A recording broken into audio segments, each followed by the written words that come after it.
Devaya. Om Namo Bhagavate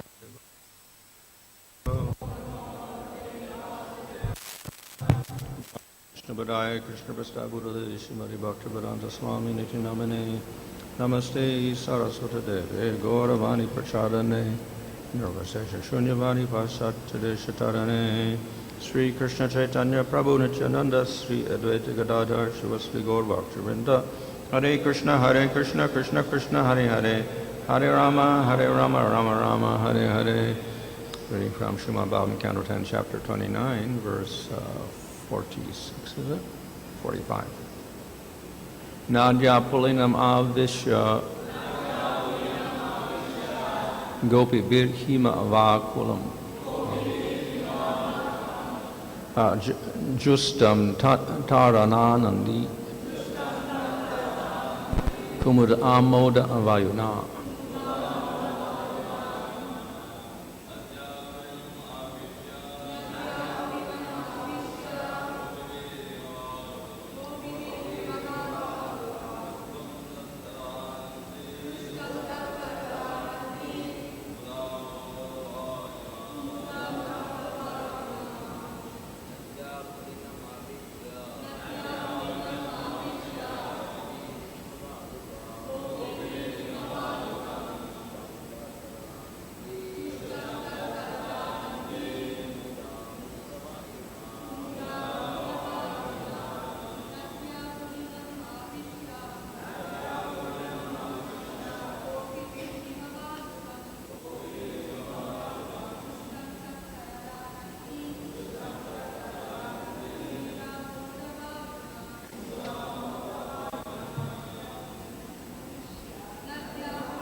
Nadya, of the river, Pulanam, bank, Avishya, entering upon Gopi B, together with the gopis, Hima, cool, Balokam, by its sand, Justam,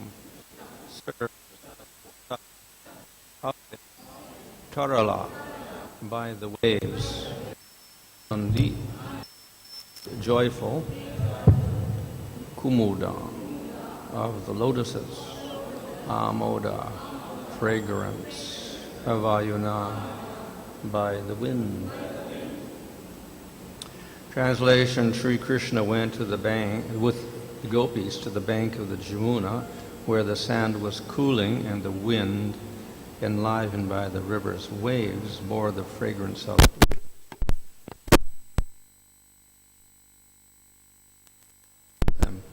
He aroused Cupid in the beautiful young ladies of Raja by touching their hands, hair, thighs, belts, and breasts, by playfully scratching them with his fingernails, and also by joking with them, glancing at them, and laughing with them.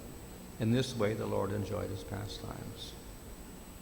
Text 47. The gopis became proud of themselves for having received such special attention from Krishna, the Supreme Personality of the Godhead, and each of them thought herself the best woman on earth. Purport: the gopis were proud because they had attained as their lover the greatest of all personalities.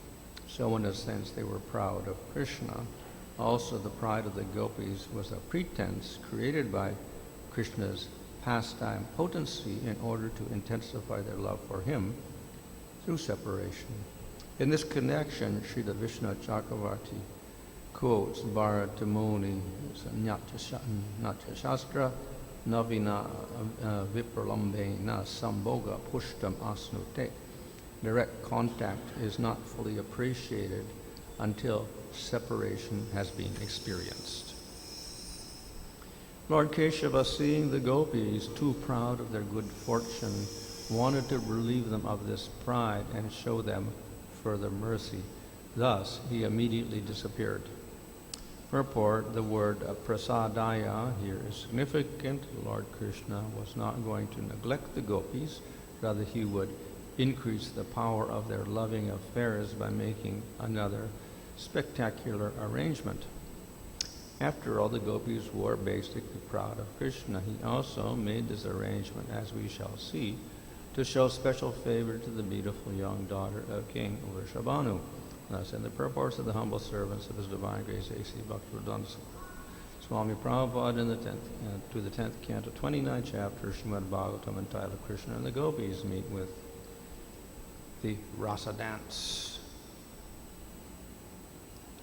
So, Krishna agreed to meet with the gopis, and here it describes how he did that. So they actually had contact here in the beautiful setting of the bank of the Jamuna, with its breeze filled with the fragrance of the lotuses and the cooling sand. And then, of course, he responded to them with his glances, his smile, his words, his actions, etc. And then noted here that he noted they were somewhat proud that they were with Krishna. And because of that, he disappeared. So this brings about the end of this chapter, and then the next verse describes what happened when Krishna disappeared. So this pride is not normal pride. In the material world, we have pride based upon bodily identification, and we may have wealth or beauty or whatever, and we become proud because of identity with the material body. So this is not the same type of pride. This manifests in the, particularly in Madhurya Rasa with the gopis, or even the queen sometimes, in relation to Krishna. So actually there is a particular stage. In prema, we have prema, and we have more intense forms like sneha and pranaya. And we get man appearing, which means this pride and anger. So in some rasas it does not appear, like in dasya rasa, they don't have this man and whatever. But we find this appearing in Madhurya Rasa particularly, that sometimes they become angry at Krishna, or they become proud, etc. So that is apparently what happens here. There's a slight touch of pride in the gopis that they are with Krishna. Now, of course, Krishna was with each one of them. So naturally, they would feel some sort of pride in that. At the same time, we shouldn't think that they are selfish in any way. So it's described that, particularly in Madhurya Rasa, this idea that I'm the best devotee does not really exist at all. In some of the other rasas, like Sakya Rasa, sometimes the devotees will feel I'm the best because I've touched Krishna first. Not that. But the gopis are in a higher stage, so they generally exhibit the utmost dainya, or humility, thinking themselves the most fallen of all. So they don't have this idea that I'm the best. They think I'm the most unqualified for Krishna. So that's the unique quality of the gopis in Madhurya Rasa, intense prem combined with complete humility. Nevertheless, we see there's an arrangement here of some sort of pride. And later on, we will also see this manifesting in Radha. And then Krishna disappears from Radha. First he disappears, and one gopi alone is there with Krishna, and then he disappears from her also. Because he also detects this man, or this pride, in Radha as well. So this is, of course, is a pretext for even greater love. So this pride gives rise to a disappearance of Krishna. And in Madhurya Rasa, that separation is called vipralambha. In other rasas, they don't call it vipralamba. There's separation, and it's called viyoga. Separations mean the same thing, but in Madhurya rasa it's called vipralamba. So in this vipralamba, then we get intense manifestations of prema, which almost don't look like prema at all. It looks like misery, so to speak. And we see that expressed in the next chapter. And then this is followed by Krishna appearing again. And then there's greater joy. So this is the sequence, you can say, of Madhurya rasa. There is meeting and separation and separation continually going on in this way. Sometimes it is due to circumstance. At the end of the Ras Leela, they have to separate in the morning and go back. So there's separation in that sense. Then there's separation caused by Krishna. He says, oh, the gopis are proud, I'll disappear. So that's the one type. The other, of course, is the gopis may get angry at Krishna and refuse to see him. And so there's separation from, and Krishna feels separation from the gopis because of that. So that is, of course, the intentional separation on the part of the lover. So various ways in which separation can occur.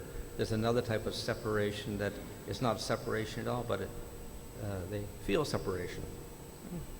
For instance, in the when the queens of Dwarka are with Krishna, and they're actually playing in the water with Krishna, then they feel as if Krishna's disappeared, and they feel separation. Even he's right there in front of them. Due to the intense worry that he may disappear, then they suddenly think he's gone, even though he's standing right there. So that's another type of separation, an illusion of separation and intense prema. So in various ways, particularly within Madhurya rasa, we'll find separation with intense feelings of love. And of course, later on we see Uddhava, when he appears in Vrindavan and speaks to the gopis, and then he sees one gopi talking to the bee in separation, thinking the bee is the messenger of Krishna, and having all sorts of conversations with the bee. So that is, again, an extreme symptom of separation. So in separation we get this intense feelings arising. And then this is followed by Krishna appearing, and then there's great joy. So in the Ras Leela here, Krishna disappears here. First he refuses, then he says, okay, you stay. Then he disappears here, and they get all disturbed. And then he's in the forest with Radha, and he also disappears from her. And then the other gopis find Radha all fainting on the ground, etc. And they search for Krishna, and they all become completely bewildered and overcome with madness, or unmada, madness. And finally, they can't find him anywhere, so they go back to the bank of the Jamuna, as described here, on the bank of the Jamuna there, and they begin Kirtan. And then Krishna appears suddenly. So, and then after that, after they have a conversation, then the Ras Leela takes place. The actual Ras Leela takes place after that.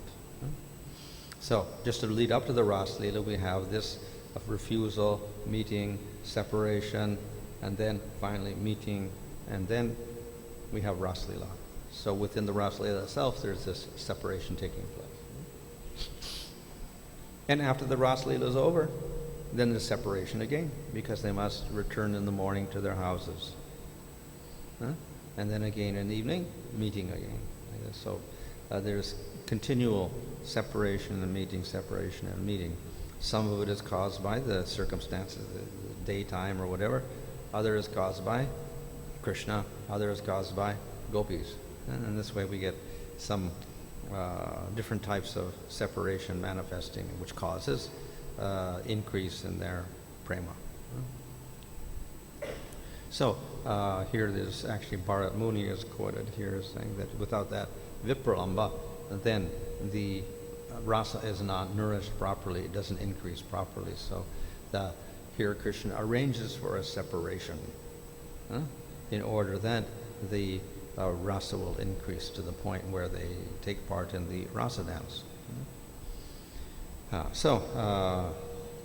Though this is the description of the first night of the Rasa Lila, we see that many incidents take place here, and everything does not go smoothly. There is all these interruptions, etc. And a lot of what we see is caused by Krishna himself. Krishna refused them first of all after he played his flute, and then here he disappears also. And later he appears again. So Krishna himself is arranging this in such a way that there is separation followed by meeting again. So we cannot completely blame the gopis for this display of pride or whatever. It's also Krishna's special arrangement. So in this way, the pastimes take place. The pastimes, of course, are continual. And after this point, they take place every night until Krishna reaches his 11th year. And then when he's 11, then he departs for Mathura. So it said every night the pastimes take place. So we don't expect to have the same pastimes every night that Krishna refuses and then he agrees and he disappears.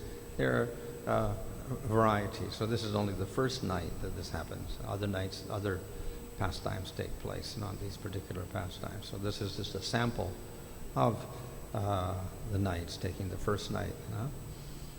And it displays the intensity of their love. Even though this is you can say, their first real meeting, in this separation, they display the highest levels of prema and separation.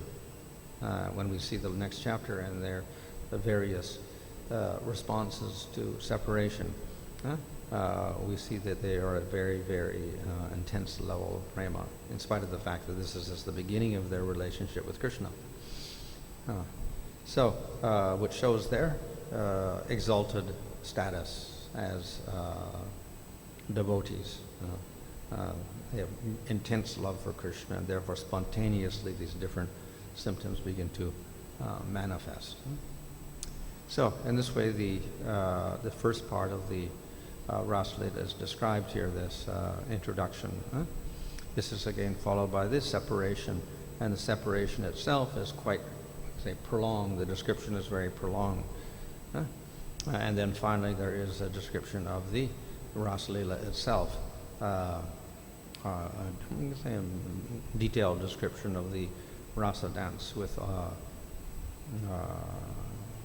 full manifestation of joy in meeting. So these chapters are considered, the 5 chapters describing this Rasa Lila are considered to be the center point of the whole Bhagavatam, since it describes the highest rasa with the gopis in Vrindavan. And here we get a display of the highest symptoms of prema as well. And we also have a display of skill in poetry. The descriptions used to describe here are very, very, we can say, skillful, and therefore the acharyas have lots of commentary on these verses because they have various meanings, etc., and various suggestions in the various words used.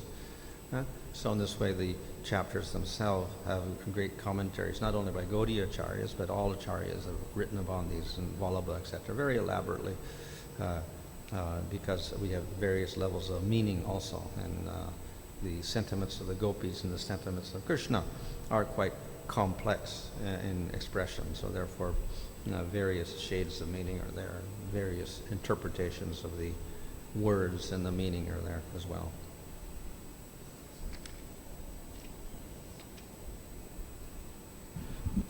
Is it that when the primary rasa like Madhurya rasa exists, the secondary rasas can also coexist in that devotee? The secondary rasas can also coexist along with the Madhurya rasa? Well, some are contrary rasas, like Vatsalya rasa is completely contrary. So you cannot have Madhurya rasa with parental affection as well, completely opposite. Others, again, are a little contrary, like Shanta rasa is contrary to Madhurya rasa, but it's very peaceful, whereas Madhurya rasa is very disturbing. So again, there's a contradiction. So if a person expresses two rasas like this, generally it's called rasabhas, and it's not proper. And it's let's say, we can say imaginary or contrary, so it would never take place. So it's only the faulty imagination of the poet that describes these things, makes them like this. Of course, there's exceptional cases as well, but that's a general thing. So some rasas cannot go together; they're contrary. So to put them together is called rasabhas. The rasa decreases because of that. Other rasas, like dasya or sakya, to some degree, they will nourish the main rasa. So we'll find sentiments of dasya, like for instance here the gopis say, we want to be your maid servant or whatever like that. And so a sense of dasya is there. And sakya, of course, means intimacy with no feeling of great respect, equals, etc. So that is also there within the Madhurya rasa itself. There's the same type of feeling like that. So they also express a type of sakya, etc. But they, we say, nourish the main rasa. Other rasas, of course, there are combinations. So we get dasya with sakya, or sakya with a little bit of dasya, which is quite common. Or you may get dasya with some shanta, etc., a slight touch of shanta, etc. So there's mixture in other rasas as well. But usually there's one main rasa, and the others would be secondary to that. Angry and all coexist, Maharaj. The gopis become angry, and in the previous verse they were glorifying his chivalry. They are the secondary rasas which I was trying to say. In the earlier verse they were talking about the chivalry. They were glorifying his chivalry aspect. Yeah. And now they are becoming angry. Well, the secondary rasas are also there, but within prema itself we get something called man, sneha, pranaya, man, raga, anuraga, etc. So it's some natural manifestation that takes place within Madhurya rasa itself, pride and anger. But secondary, the rasas will manifest if anger, for instance, becomes prolonged for some time. Then it becomes we call it a secondary rasa. And when it is very short, it's more like a vyabhachari bhava. And when it is prolonged, then it turns into a rasa. And then we have the different elements like sthaya bhava and vibhava, anubhavas, etc. So it may go on for some time, and then it becomes a krodha rasa. But that the krodha rasa may manifest not only in gopis, but in other rasas as well. But within the spiritual world, this is not the same as the krodha in the material world, or anger against demons, because rasa means it's favorable, and it's between favorable persons, the two who are devotees. So yes, Krishna is angry at a demon, but that's not a real rasa as such. It's we can sell an aparasa or something like that, or because it's not devotional at all. So we do find anger between how it arises between devotees. It's not real anger, but we'll find a manifestation of anger, like Balaram with Krishna sometimes becomes angry. Or we find the cowherd boys maybe fighting with Krishna and show anger, whatever. So it's not real anger, it's like a false anger.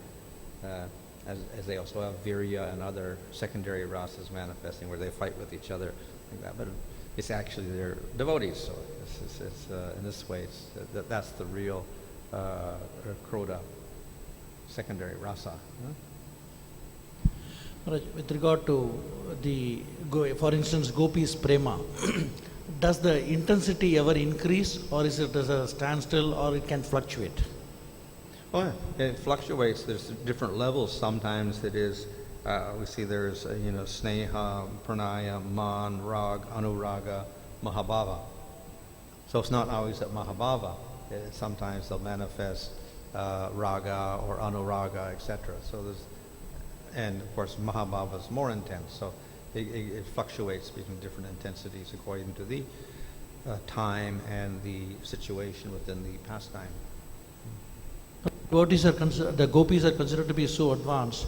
For instance, in the case of separation of the gopis, how do they identify with the nama of the Lord? How do they identify with the name of the Lord in separation? For instance, sadhaka, there is no difference between nama and...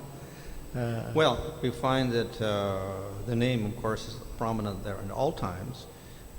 We find when the gopis, when Krishna disappears here and they can't find him, they go to the bank of the Jamuna and they chant his name. They do Kirtan. And then Krishna appears. So that is a celebration of Kirtan, the power of Kirtan to bring Krishna. And they're chanting in separation from Krishna. And they're calling out his name, and then he manifests himself. So in other words, Kirtan in separation is powerful enough to manifest Krishna. So it's the highest process in that sense because it manifests Krishna.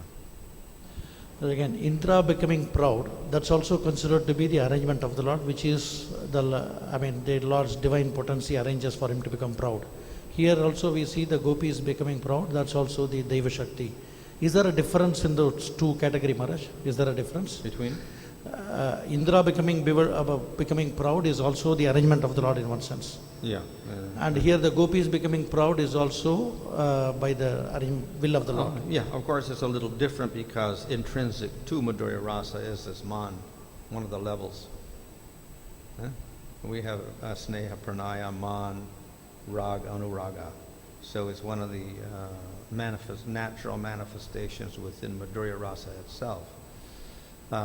The pride of Indra, of course, is different because he's in dasya and generally is completely contrary for a person in dasya to become very proud and think he's more powerful than Krishna. So it's a complete contradiction.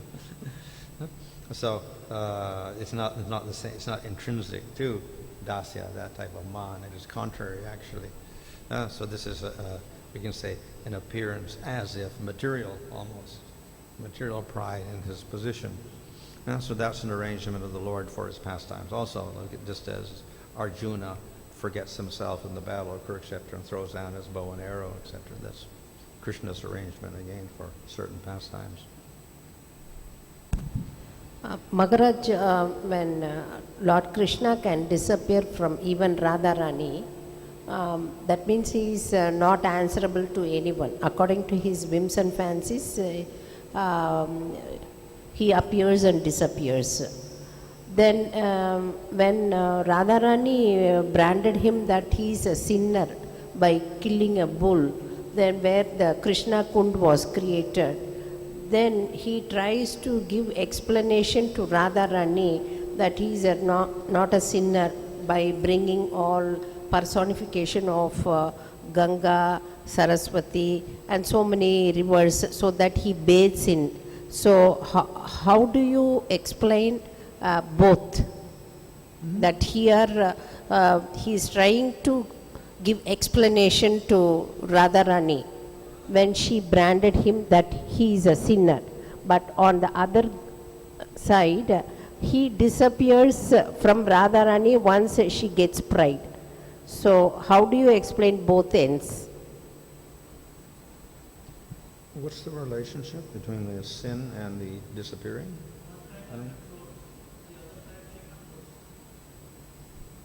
Oh, well, yes, Krishna for his pastimes, he can ultimately do anything and make any arrangement, as we see here, disappearing.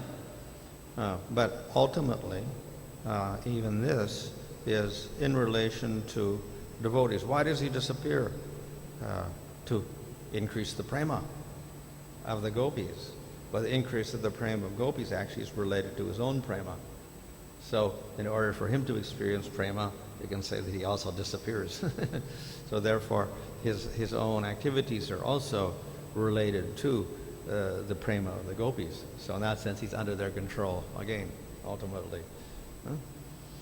And in the pastime with the appearance of Radha Kund and Shama Kund, of course, this is, we can say, pastime. Ultimately, the Lord is never sinful or whatever. Whatever he does is, you can say, pure. And a demon, whether he takes the form of a bull or not a bull, doesn't really matter. If he's going to afflict living entities and devotees, then if somebody kills that demon, there's not a real sin in one sense. But the accusation is made by Radha and the gopis as a part of the pastime to illustrate the cleverness of Krishna, how he can escape from that type of accusation of killing a bull, etc. And he does that very nicely by responding to, let's say, her desire to have another kunda.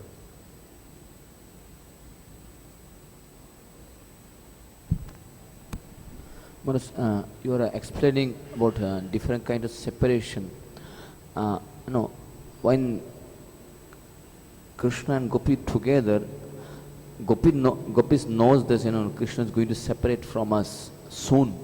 So this thought might destroy their happiness or pleasure, whatever right now they are getting. In the material it happen, like suppose, I'm giving one example, suppose now today is a Monday or today is a Sunday, although tomorrow someone has office, but by thinking that tomorrow has an office, means like it's like a separation if you take it. So this might spoil this enjoyment also maybe. Well, that is a quality, particularly in Madhurya Rasa. In the other rasas also, it's expressed that even in meeting Krishna, there is suffering. Why? Because they're thinking, oh, he's going to leave again. So in their experience of bliss in meeting Krishna, there's also a tinge of suffering within that, the worry that Krishna is going to leave again. So that's there in the inhabitants of Vrindavan in general. Like Krishna's here, but he's going to leave again. He's going to disappear again. It becomes particularly intense, of course, with the gopis. So that is, we can say, one of the looks apparently contradictory elements there, that within meeting there's also pain because they're worried about separation. But that's part of the rasa again. So it is same kind like, like you are explaining a fourth kind, although Krishna is with them, but they are feeling separation. That one. Yeah. Like, there is a one called Prema Sarovar. The Prema said that Madhumangala saying Krishna is not there, and Radharani started crying. The same kind of separation you are saying? As the, you're talking about the, when the person is there, the feeling of separation. Person is there, but just only Madhubangal said that Krishna is not there, and Radharani started crying, and she started running. Where is Krishna? Where is Krishna? Although Krishna is with her. Okay. Yeah, well, that's I can say a similar type of thing. We find in the case of the gopis or with the queens in Dwarka, there's no, you can say, reason in one sense for not seeing Krishna. But simply the intensity of their love is such and their worry is such that he will disappear that they don't even see him. They think he's gone when he's right there, simply because of their anxiety that he will disappear. He's gone. And they begin to lament, and he's standing right there. And there's no like arrangement or trick or anything involved at all.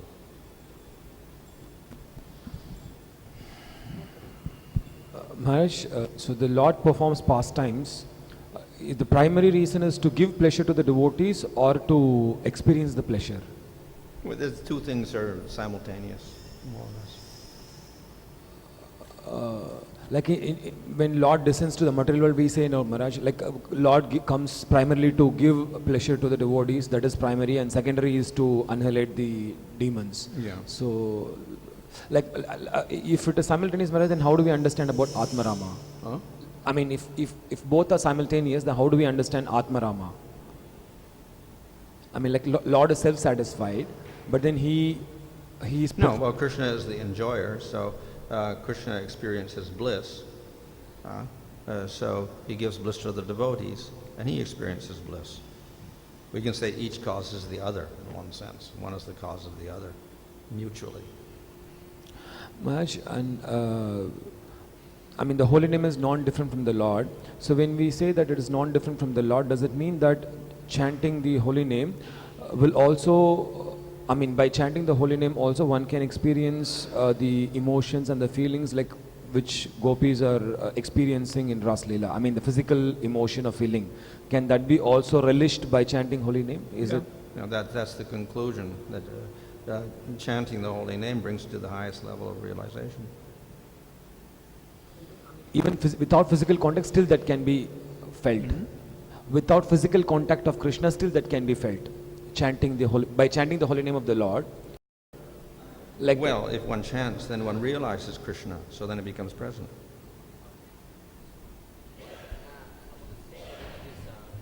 Chanting Hare Krishna Mahamdina Sankirtani Agni is this chanting Hare Krishna Mahamdana Sankirtani Yajna together when someone devotee chant this Hare Krishna Mahamdana is compared to like a Rasalila, something like that? Bhaktivinoda Thakur compares Lord Chaitanya's Sankirtan and Navadvip to the Ras Leela. That's Lord Chaitanya's, not our Sankirtan, but Lord Chaitanya's Sankirtan in Navadvip.